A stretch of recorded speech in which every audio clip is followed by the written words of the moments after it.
मित्रांनो नमस्कार. आज पुन्हा एकदा एक छोटीशी कथा घेऊन आलोय जी तुम्हाला आयुष्यात प्रेरणा देईल व आयुष्य जगण्यासाठी एक मंत्र देईल. छोट्या गोष्टी नेहमी आयुष्यात परावर्तन घडवून आणत असतात. आजच्या गोष्टीचं नाव आहे नास्तिक. नेहमीच नमस्कार कधी करतात तर चमत्कार घडल्यानंतर. आजही या गोष्टीमधून नास्तिकमधून मी तुम्हाला तेच सांगणार आहे. एक शेठजी असतात.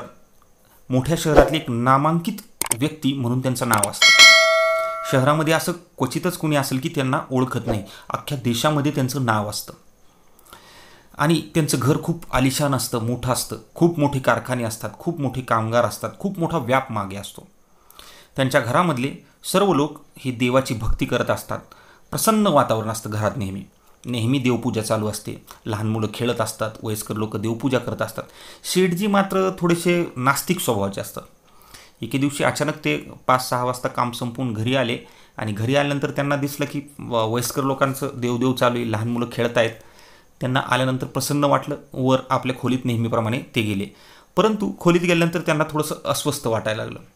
अस्वस्थ वाटल्यानंतर त्यांना काहीतरी वेगळं वाटतं हे जाणवलं आणि त्याने पटकन नोकराला सांगितलं की तू चहा कर मस्तपैकी आणि मला चहा दे, म्हणजे मला फ्रेश वाटेल.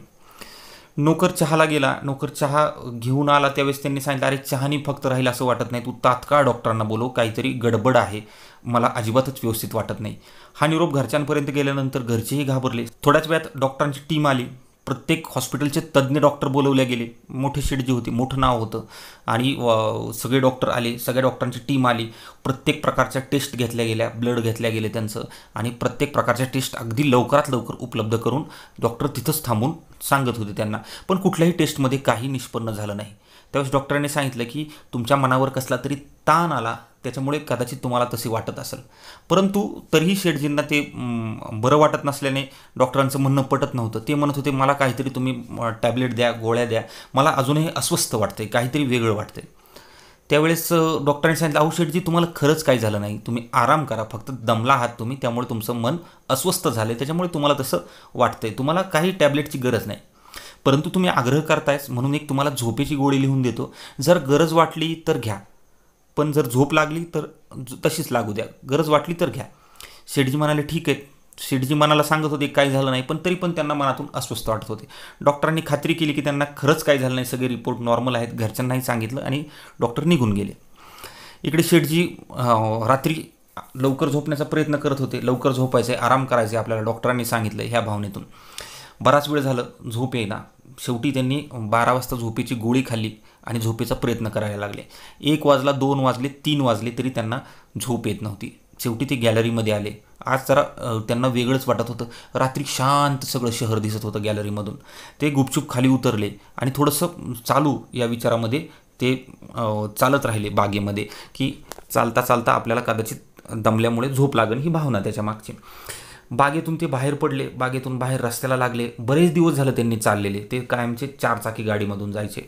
आज ते मुख्य रस्त्यावरून चालत होते. परंतु त्यांना कोणी हटकायला किंवा बोलायला, रात्रीचे पहाटेचे 3 वाजले होते, त्याच्यामुळे कोणी नव्हतंच तिथं.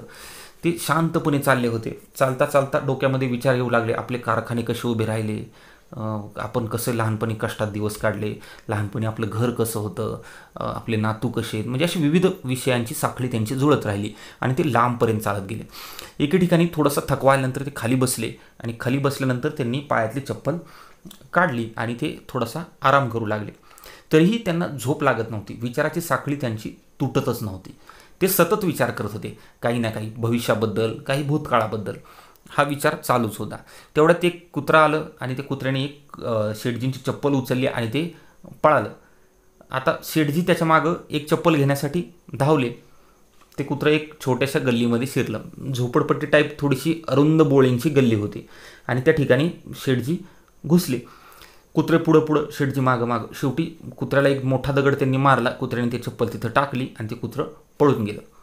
शांतता होती. शेठजींना जाणवलं, अरे आपण इकडं कुठं आलो, इकडं जर कुणी आता बघितलं तर चोर समजून आपल्याला मार द्यायचे, असं वाटायला लागलं. त्यांनी पटकन चप्पल ती घातली आणि आता ठरवलं की पटकन घरी गेलं पाहिजे. इतक्या उशिरा फिरणं आपल्यासारख्या मोठ्या श्रीमंत व्यक्तीने, हे जीवाला धोका आहे, हा विचार केला त्यांनी आणि आता घराकडे वळायचा हा विचार केला. ते पुढच्या गल्लीतून वळणार त्यावेळेस त्यांना एका घरामधून एक रडण्याचा आवाज आला. त्यावेळेस त्यांनी थोडासा कानोसा घेतला. त्यावेळेस ते कळलं की एक स्त्री त्यांना रडताना आवाज येतोय. त्यांनी थोडंसं खिडकीतून डोकावून पाहिलं तर एक स्त्री खरोखर अगदी भिंतीला धडका घेऊन मोठ्या मोठ्याने रडत होती. त्यांना ते थोडं दृश्य विचित्र वाटलं की ही स्त्री एवढ्या पहाटं का रडत असेल. आता तर 4 वाजत आले, 4:30 वाजत आले, एवढ्या पहाटं मोठ्या मोठ्याने का रडत असेल. असं काय दुःख झालं तिला रात्रीतून. म्हणून त्यांनी दरवाजा वाजवला. त्यांच्यातला एक चांगला माणूस होता, त्याला राहवलं गेलं नाही. त्यांना माहीत होतं की हा धोका आहे दरवाजा वाजवणं. तरीही त्यांनी दरवाजा वाजवला आणि दरवाजा उघडला त्या बाईने. त्यावेळेस प्रथम त्यांनी सांगितलं, मी कोणी चोर वगैरे नाही, मला तुमचा भाऊ समजा, मी तुमच्या मदतीला आलो आहे. त्या बाईला थोडंसं बरं वाटलं. ती बाई म्हणली, बोला काय काम आहे तुमचं. ते म्हणले, माझं काय काम आहे, तुझंच काय अडचण आहे ते सांग. तू मोठ्या मोठ्याने रडल्याचा आवाज बाहेर येतोय आणि म्हणून मी इथून चालत असताना तो आवाज ऐकला आणि तुझ्या मदतीला आलो आहे. काय मदत करू मी.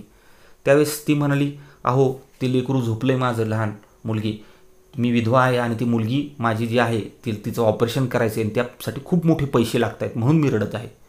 त्यावेळी सेठजी म्हणले, रडून काय होणार आहे, मग पैशाची तजवीज करतो, असं रडून काय होणार आहे का, तू हातपाय हलव, तू कुठे कामाला जाते. त्यावेळेस तिने सांगितलं, मी बऱ्याच घरांचं धुणे भांडी करते. त्यावेळेस त्यांनी सांगितलं, तिथून पैसा उभा कर, त्यांच्याकडनं तू पैसा माग.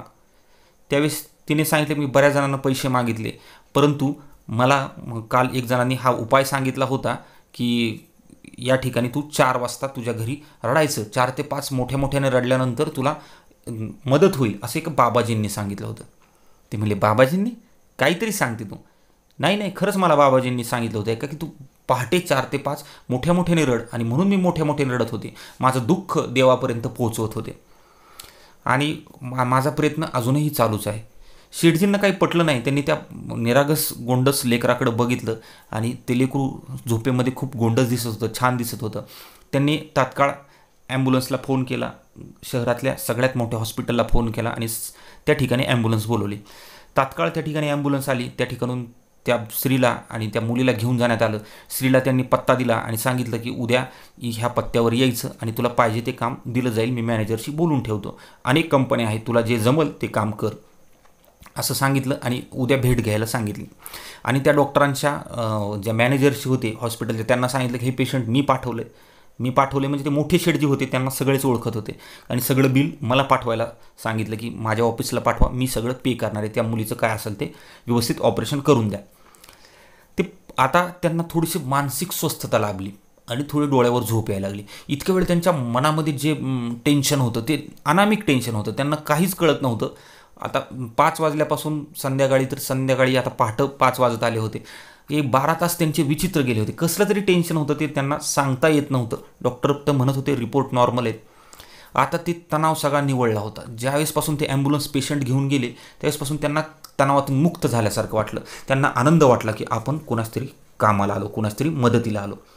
पैसा तर भरपूर होता, पैशाचा विषय नव्हता, परंतु त्यांना राहून राहून हा विषय वाटत होता की हे बाबाजी कोण असतील, किंवा ही बाई नेमकी 4 वाजताच रडत असेल आणि ते कुत्रं मला नेमकं इथंच घेऊन का आलं, खरंच देव वगैरे असेल का हा योगायोग असेल, असा ते विचार करायला लागले.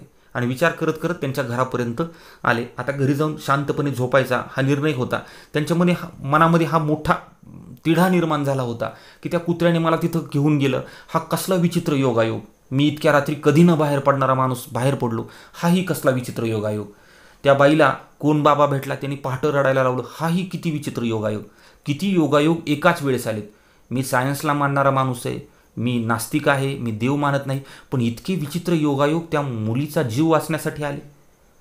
किती अनामिक गोष्ट आहे, किती वेगळी गोष्ट आहे, असा विचार ते करत असताना त्यांना गाढ झोप लागली आणि ही गोष्ट या ठिकाणी संपली. हा एक दृष्टांत होता थोडक्यात.